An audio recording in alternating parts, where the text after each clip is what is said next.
What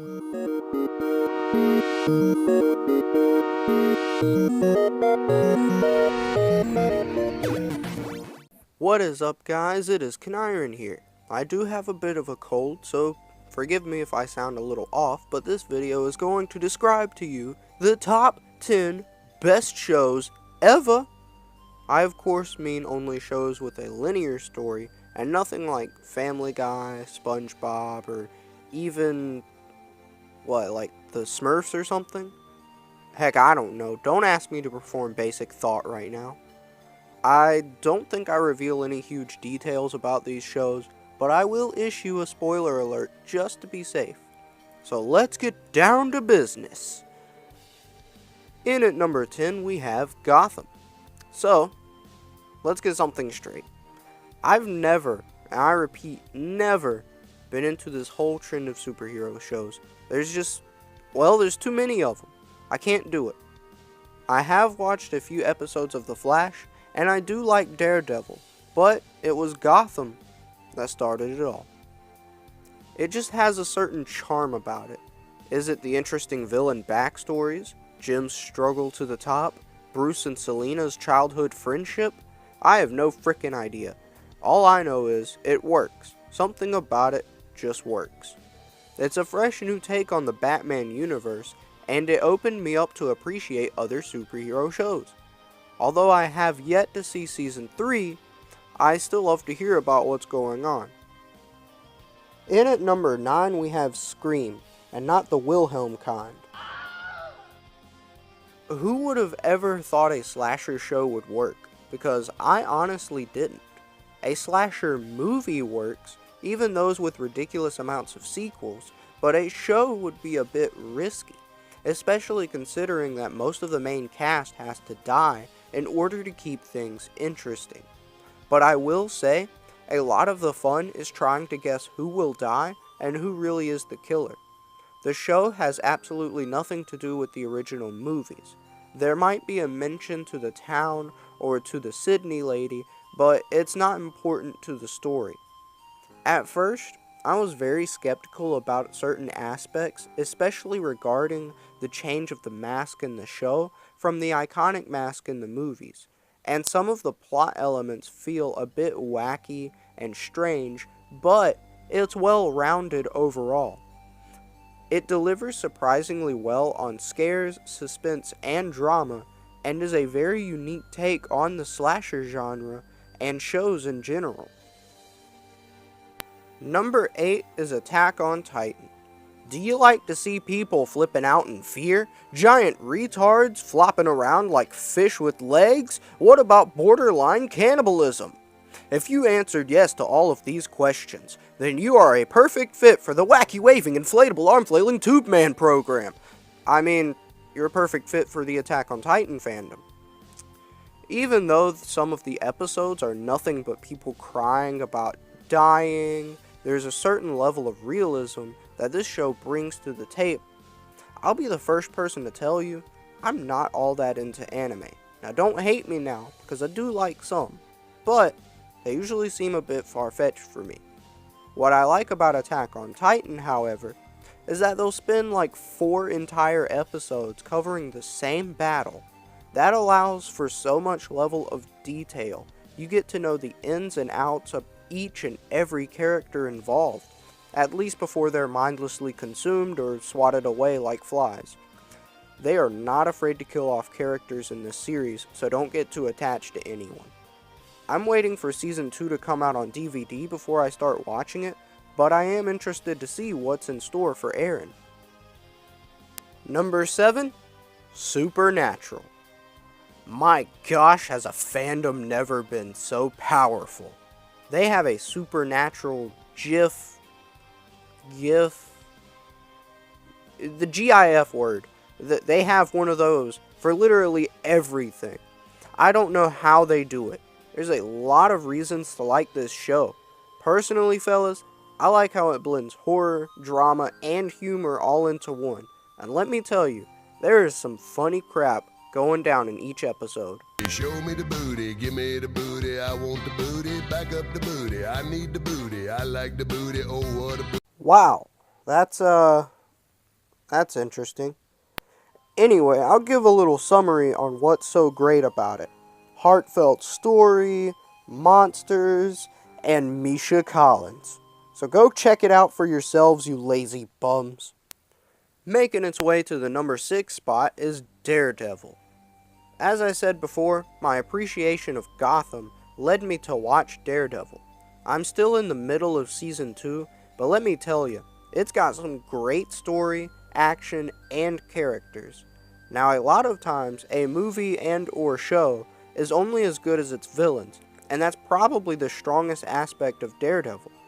Wilson Fisk is an actual human being with feelings and emotions and ambition to make the city a better place.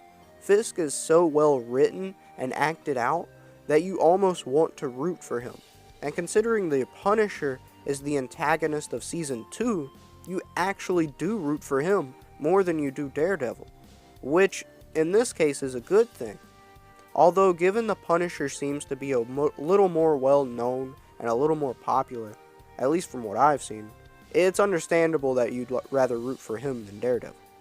As far as superhero shows go, this is probably the single best one out there, and for good reason. Number 5. Full Metal Alchemist, Brotherhood. The original Full Metal Alchemist show was a bit subpar and lackluster because it veered way too far from the manga. Luckily, we got a show a few years later called Full Metal Alchemist, Brotherhood, which stays very true to the manga. I found much appeal in reading one of the books while at school or on the bus, and then coming home to watch the corresponding episode of the show. Seeing people fight by changing matter around them is just freaking cool, but the story behind their dead mother, the truth, and the big war is just breathtaking.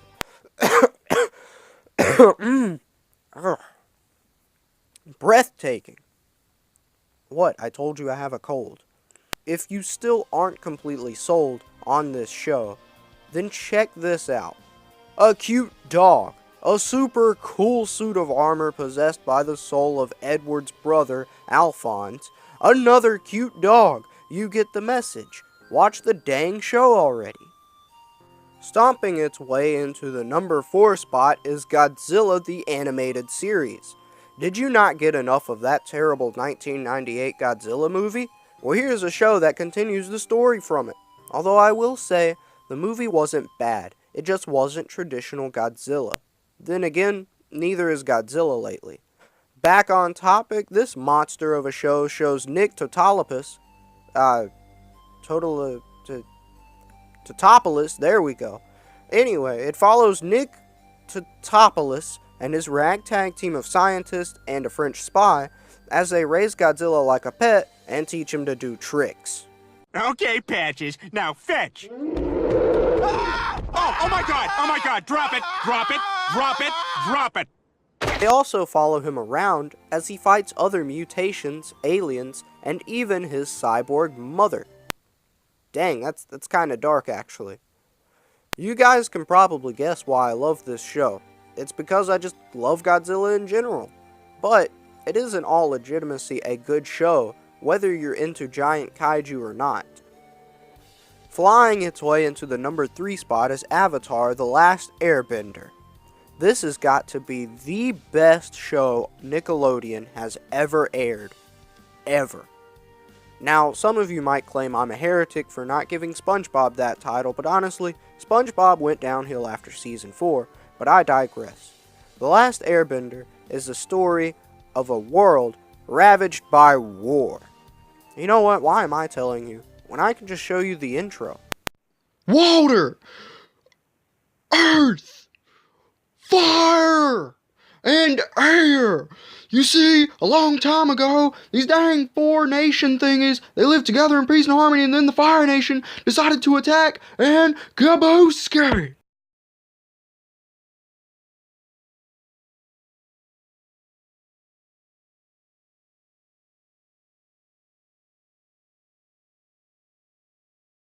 It's your fucking nightmare!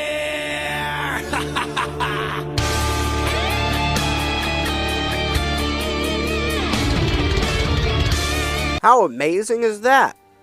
I think you got the gist about the whole Fire Nation war and people's abilities to bend the elements, and honestly, if you didn't already know about this, what rock have you been living under for the past decade?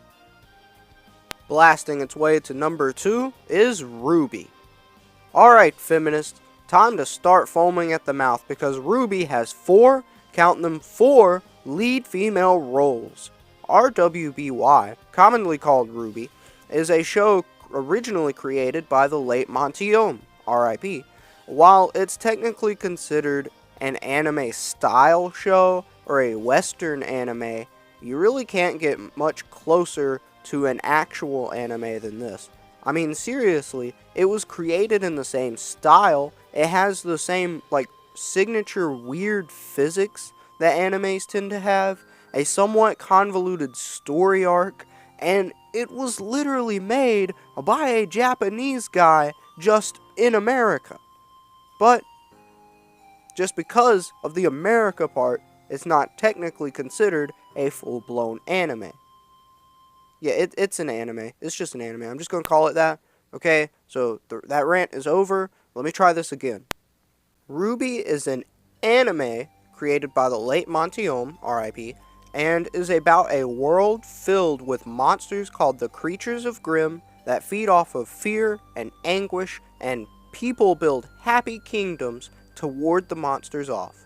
Within these kingdoms is major academies that teach the fine and delicate arts of slaughtering these creatures with fancy advanced weapons and pure hatred. All the while, they have a terrorist organization and a small band of thieves working together to bring chaos to the city before unveiling some big plan to bring down the kingdoms, I think. They haven't gotten that far into it yet, so we don't really know for sure what the big plan is. What makes me love this show so much is the interesting world, the characters, the amount of character depth, the compelling story, and the fight scenes. Nothing beats that fight scene in the cafeteria at the beginning of Volume 2. Nothing. Justice will be swift! Justice will be painful! It will be delicious!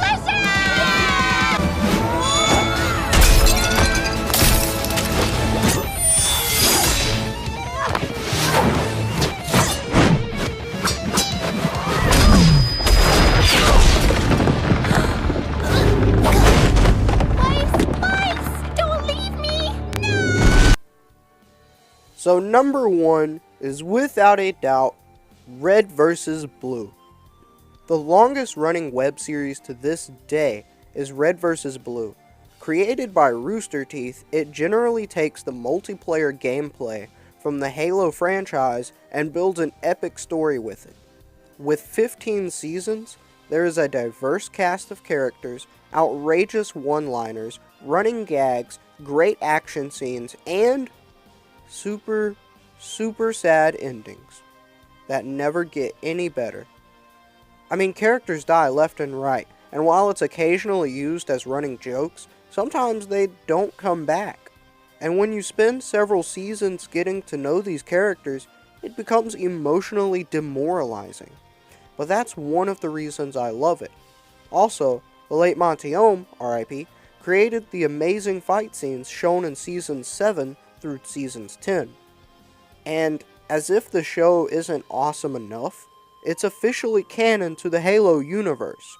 There are even a few Easter eggs alluding to the show that you can find in the Halo games, which is pretty freaking cool and speaks volumes towards the popularity of Red vs. Blue. That's about it for this one, my good fellows. If you like this list, let me know below with a thumbs up or a comment or whatever you want. Doesn't matter. Anywho, I'm going to go live life, maybe eat a pizza or something. So as always, I hope you enjoyed, and Kenniron out.